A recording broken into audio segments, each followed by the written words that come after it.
ದೈವದ ಕಾರ್ಯ ಸತ್ತು ಸಾಧಿಸುವುದಕ್ಕೆ ಏನಂತ ಹೇಳು ಬದುಕಿ ತೋರಿಸಬೇಕು.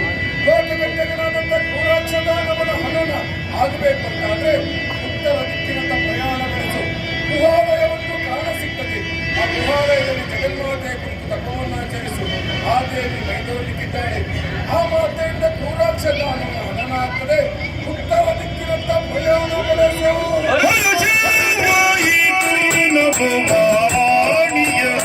ನುಡಿ ಕೇಳಿ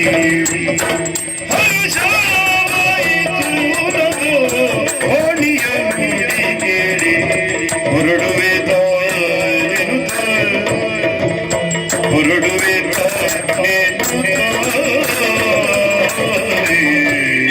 ಆತ್ಮಹತ್ಯೆ ಮಾಡಿಕೊಳ್ಳಬೇಕು ಎಂಬ ಕಾರಣಕ್ಕಾಗಿ ಬೆಟ್ಟ ತುದಿಯನ್ನು ಏರುವಾಗ ಅಶರೀರ ಮಾಡಿ ಆಯ್ತಲ್ಲ. ನಭೋವಾಣಿ ನುಡಿದತ್ತ ನುಡಿಯಾದರೆ ಹೊತ್ತಾವೆತ್ತಿಸಬೇಡ, ಉತ್ತರ ದಿಕ್ಕನ್ನು ಪ್ರವೇಶ ಮಾಡು, ಗುಹಾಲಯ ಒಂದು ಸಿಕ್ಕರೆ ಅಲ್ಲಿ ಏನು ತಪಸ್ಸನ್ನು ಆಚರಿಸು. ಕಾಲ ಭೈರವರಿಂದ ರಕ್ಷಣೆಗಾಗಿ ಇರ್ತಾಳೆ. ಆದಿ ಶಕ್ತಿಯ ಜಗನ್ಮಾತೆ ಬಂದು ಕ್ರೂರ ರೈತರ ವಧಿಸ್ತಾಳೆ ಅಂತ ಹೇಳಿದ್ದಲ್ಲ. ಆ ಕಾರಣಕ್ಕಾಗಿ ಉತ್ತರ ದಿಕ್ಕನ್ನು ಹಿಡಿದು ಬಿಡ್ತೀರ ನೋಡೋಣ.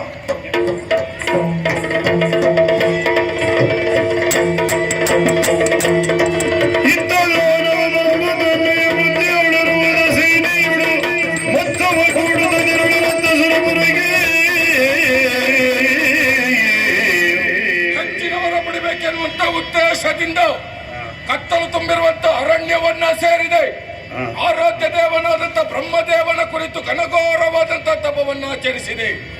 ಮರಣವೇ ಬರದಿದ್ದಂತ ವರ ಅನುಗ್ರಹಿಸುವಂದಾಗ ಅದು ಕೊಡಲಿಕ್ಕಾಗುವುದಿಲ್ಲ ಅಂತ ಹೇಳಿದ್ದಾನೆ.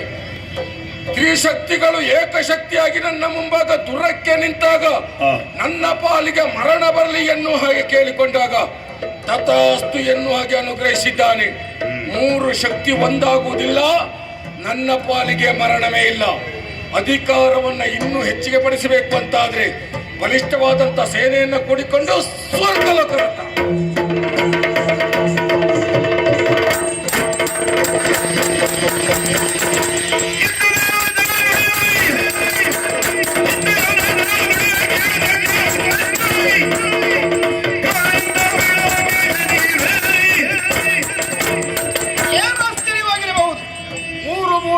ಅನುಗ್ರಹಿಸಿರುವಂತಹ ಈ ದೇವಲೋಕದ ಗದ್ದಿಗೆ ಅಧಿಕಾರ ಎಂದು ನಿಶ್ಚಿಂತೆಯಿಂದ ಆಳಿಕೊಂಡು ಬಂದವನು. ಚರರು ಬಂದು ಹೇಳ್ತಾ ಇದ್ದಾರೆ, ದುಷ್ಟನಾಗಿರುವಂತಹ ಕ್ರೂರಾಕ್ಷೇನು ದಾನವ ದೇವಲೋಕಕ್ಕೆ ಮುತ್ತಿಗಿಟ್ಟಿದ್ದಾನಂತೆ. ಅವನನ್ನು ಓಡಿಸಬೇಕಾದ್ದು ನನ್ನ ಆದ್ಯ ಕರ್ತವ್ಯ. ಆದ್ದರಿಂದ ಸಕಲ ದೇವಸೇನೆಯನ್ನು ಕೂಡಿಕೊಂಡವನಾಗಿದ್ದರೆ ಆಗ್ತದೆ ನೋಡೋಣ.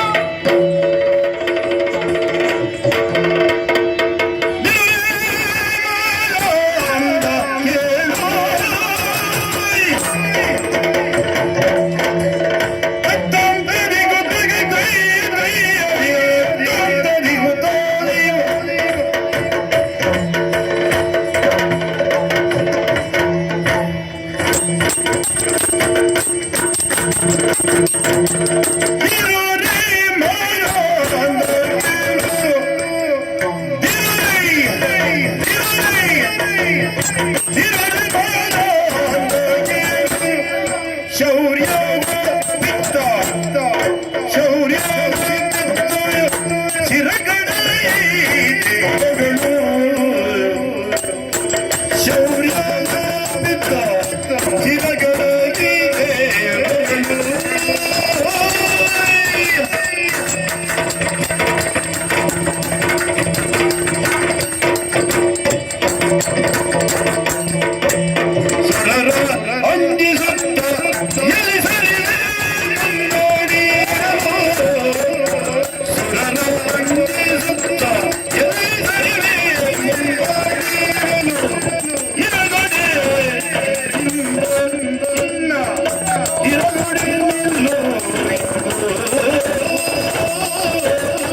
ಕಳುಹಿಸಿದ ಕ್ರೂರಾಕ್ಷ ಎನ್ನುವ ದಾನವ ದೇವಲೋಕಕ್ಕೆ ಮುತ್ತಿಗಿಟ್ಟಿದ್ದಾನೆ ಎನ್ನುವಂತ ವಿಚಾರ ತಿಳಿದಾಕ್ಷಣವೇ ಸಕಲ ದೇವಸೇನೆಯನ್ನು ಕೂಡಿಕೊಂಡು ಈ ಕಡೆ ಬಂದೆ.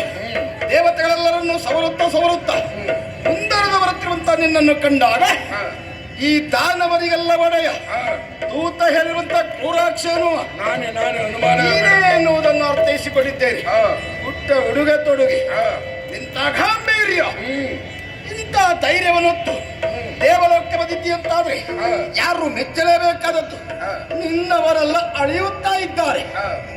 ಅಂಥದ್ರಲ್ಲಿಯೂ ತಿಳಿದಲಿಗೆ ಬಂದಿದ್ದೀ ಅಂತಾದ್ರೆ ಎಚ್ಚರ. ಏನಕ್ಕೆ ಮಾತಾಡುವ ಸುಲಭ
ದೇವೇಂದ್ರ, ನೀನೇ ಹೌದು ಎನ್ನುವಾಗೆ ಪ್ರಶ್ನೆ ಮಾಡಬೇಕಾದಂತ ಅಗತ್ಯ ಇಲ್ಲ.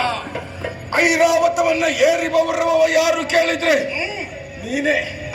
ನಿನಗೆ ಬಿಟ್ರೆ ಬೇರೆ ಯಾರಿಗೂ ಆ ಯೋಗ್ಯತೆ ಇಲ್ಲ. ದೇವೇಂದ್ರ, ಹಿಂದೆ ಅನೇಕ ಮಂದಿ ದಾನವರಲ್ಲ ಸ್ವರ್ಗದ ಅಧಿಕಾರವನ್ನ ನನ್ನ ಕೈವಶ ಮಾಡಿಕೊಳ್ಳಬೇಕೆನ್ನುವಂತ ಉದ್ದೇಶದಿಂದ ಸೇನಾ ಸಮೇತರಾಗಿ ಬಂದದುಂಟು. ಅವಾಗ ನೀನೇನ್ ಮಾಡಿದೆ? ನಿನ್ನಿಂದ ಕೊಲ್ಲಲಾಗದಿದ್ದರೂ ದಾನವರ ವೈರಿ ಎಂದೆನಿಸಿಕೊಂಡಂತ ಹಾರ್ಯ ಸಹಾಯವನ್ನ ಯಾಚಿಸಿ ಒಬ್ಬೊಬ್ಬ ದಾನವರನ್ನ ಕೊಲ್ಲುವುದಕ್ಕೆ ಒಂದೊಂದು ಅವತಾರವನ್ನ ಎತ್ತಿದ್ದಾನಂತೆ. ನಮಗೆ ದೇವಲೋಕ ಕೊಟ್ಟದವರೇ ಅಲ್ವಾ? ಅಳಿದ ದಾನವರ ಆತ್ಮಕ್ಕೆ ಶಾಂತಿಯನ್ನ ಕೊಡಬೇಕೆನ್ನುವಂತ ಉದ್ದೇಶದಿಂದ ಏಕವೀರಾತ್ರಿಗೆ ಒಡೆಯದಂತ ಕ್ರೂರ ದೈತ್ಯ ನಾನು ಬಂದಿದ್ದೇನೆ. ಸ್ವರ್ಗದ ಸುರಪೀಠವನ್ನ ನನ್ನ ಚರಣಕ್ಕೆ ಒಪ್ಪಿಸಿದ್ದೆ ಹೌದು ಅಂತ ಆದ್ರೆ ನನ್ನ ಪ್ರತಿನಿಧಿಯಾಗಿ ಉಳ್ಕೊಳ್ಳೋದಕ್ಕೆ ಅವಕಾಶ ಉಂಟು. ಉಳಿದ ಅಮೃತ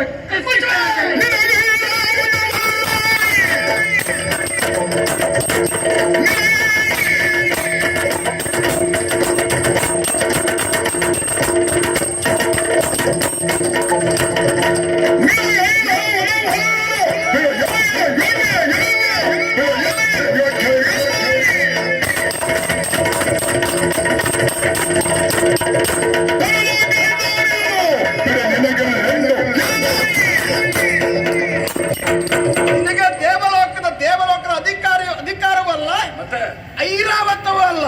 ನಿನ್ನ ಜಾಗ ಎಲ್ಲ ಗೊತ್ತಾ?